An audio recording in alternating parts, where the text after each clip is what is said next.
Bonjour à tous et bienvenue dans cette vidéo où on va parler de comment, en écologie, on peut chercher à démultiplier son impact en allant au-delà des éco-gestes pour construire ensemble un futur qui soit à la fois plus heureux et plus résilient. Quand on commence à réfléchir à l'écologie, on commence souvent par soi, par essayer de diminuer son empreinte carbone personnelle, par essayer de diminuer sa consommation d'eau, par essayer de moins prendre l'avion ou carrément l'arrêter. Pourtant, cette approche, elle a quelque chose de frustrant. Frustrant parce qu'on se rend compte qu'elle a des limites.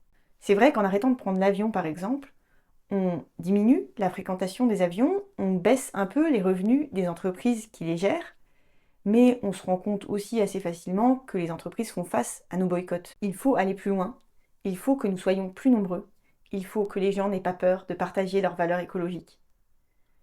Le problème, c'est que quand on parle d'écologie, on est très souvent le relou du groupe qui prend la tête avec tout.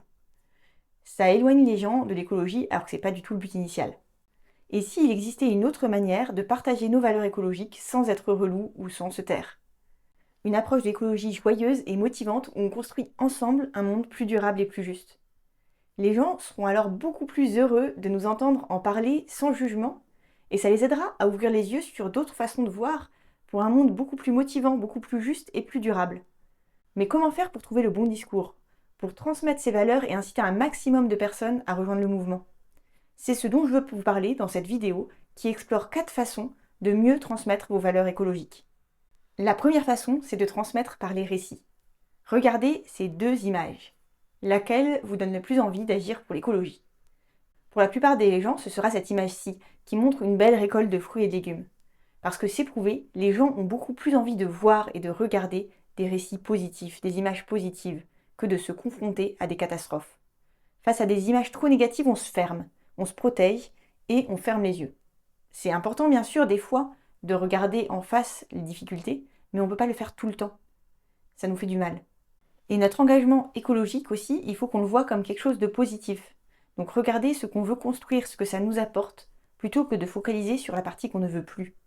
Et c'est pourquoi, avant de transmettre vos valeurs écologiques, c'est important d'être très au clair avec vous-même sur ce que vous faites et pourquoi vous le faites. Savoir les raisons qui vous font agir. Connaître le chemin qui vous a mené à faire ces choix. Et si vous avez l'occasion de partager ça, de partager votre chemin intérieur, ça c'est vraiment quelque chose de très puissant. La différence, ça ne va pas être vos actions, ça va être le récit que vous en faites. On parle de pourquoi on le fait et ce que ça nous apporte de positif, plutôt que de ce dont on se prive. Et c'est ce que tu vas faire avec moi si tu décides de rejoindre le défi, de réfléchir à pourquoi tu agis, pourquoi tu crois que c'est utile et quels sont vraiment tes moteurs. Et ensuite, une fois que tu as ton récit, ton objectif, que tu es au clair avec tes valeurs, tes raisons d'agir, l'important c'est de bien en parler. Donc la deuxième clé qu'on va explorer, c'est de transmettre en communiquant. Parce que nous sommes humains et que pour transmettre des choses, la parole c'est vraiment un de nos moyens préférés. Mais attention, la parole, ça peut ouvrir des portes comme enfermer. Et parler, ce n'est pas toujours bien communiquer. Donc voici ici quelques conseils pour avoir des discussions plus constructives. Mon premier conseil, c'est de ne pas chercher à convaincre à tout prix, même si c'est quelque chose qui est important pour vous et que c'est dur de lâcher prise sur ce sujet. Il faut laisser à l'autre le temps et l'espace pour faire son cheminement de pensée par lui-même, et c'est bien plus efficace que de chercher à forcer. De toute façon, on ne peut pas forcer le changement d'opinion de quelqu'un. L'idée, c'est vraiment de parler de soi à la première personne, en restant bienveillant envers l'autre. De parler de ses sentiments, de ses besoins, de ses contraintes. D'essayer d'être le plus authentique possible, sans chercher à cacher complètement les côtés un peu galères aussi. Et surtout de ne pas oublier d'écouter, de demander aux gens comment ils se sentent, est-ce que ça leur fait peur, de leur poser des questions sur ce qu'ils disent, d'écouter sans chercher forcément à apporter des solutions à chaque fois. Pour certaines personnes, admettre le changement climatique, c'est quelque chose de très profond, de très personnel, qui leur demande de remettre en cause ce qu'ils ont fait toute leur vie, des fois professionnellement, ce sur quoi ils se sont construits socialement. Donc ça peut être extrêmement dur. Ce qu'on peut faire, c'est les écouter, les valoriser dans notre écoute et trouver des points d'entente, des points où on est d'accord. Parce que c'est très rare de ne pas être d'accord sur tout, surtout quand on parle avec quelqu'un à qui on tient. Et ça aussi, on en reparlera plus dans le défi, avec une introduction à ce qu'on appelle la communication non violente, qui est une manière de communiquer pour prendre soin de notre relation avec l'autre et de réussir derrière à mieux s'accorder. Ensuite, la parole, c'est pas forcément la seule façon de transmettre. Et là, je vais vous parler d'une autre façon de transmettre qui est transmettre en partageant. On le sait bien, quand on élève des enfants, l'exemple qu'on donne, c'est primordial. On ne va pas apprendre à nos enfants à ne pas taper en les tapant, à ne pas crier en criant. L'exemple qu'on donne est presque aussi important que les mots qu'on leur dit. Donc forcément, pour nos enfants, on est un exemple particulièrement fort, particulièrement puissant. Mais on peut aussi inciter d'autres personnes autour de nous à suivre notre exemple, non seulement en faisant, mais en partageant ce qu'on fait. Et peut-être qu'on sera un exemple un peu moins fort que pour nos enfants, mais si on est nombreux à montrer cet exemple, les gens nous imiteront. Par exemple, ça peut être de faire des biscuits véganes et de proposer au goûter à nos enfants et aux autres parents autour de nous à la sortie de l'école. Puis de proposer de partager la recette s'il y a des parents qui ont bien aimé. Ça peut être de proposer de tester nos vélos, parce qu'il y a certains parents qui ont peur d'essayer le vélo avec leur enfant. Donc en testant sur un vélo de quelqu'un d'autre, ça les lèvera ces freins-là.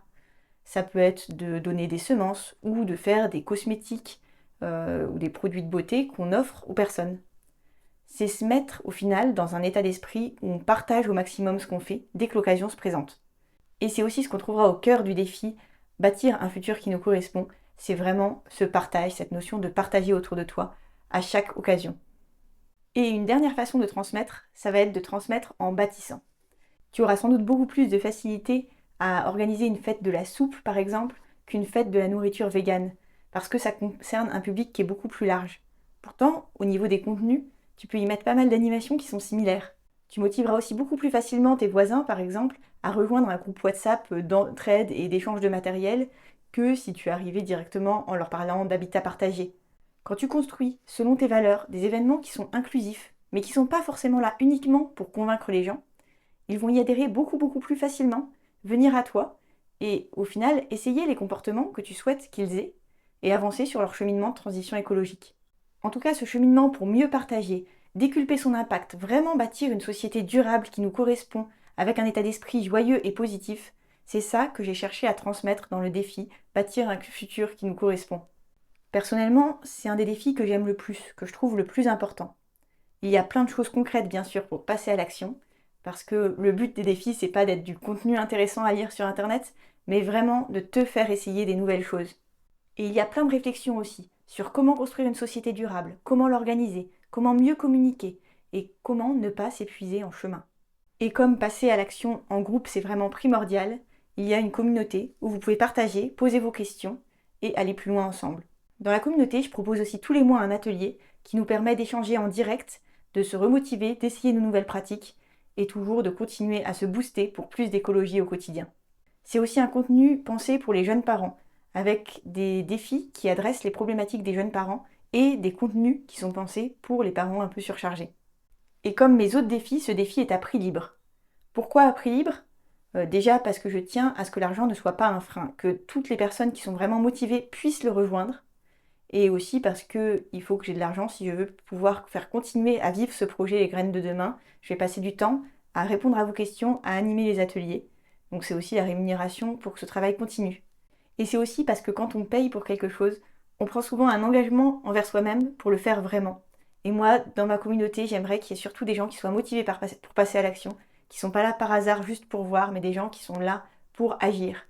Alors je te dis à très bientôt sur le défi, sur les réseaux, sur la communauté, pour construire ensemble un monde plus apaisé, plus juste et aussi plus durable.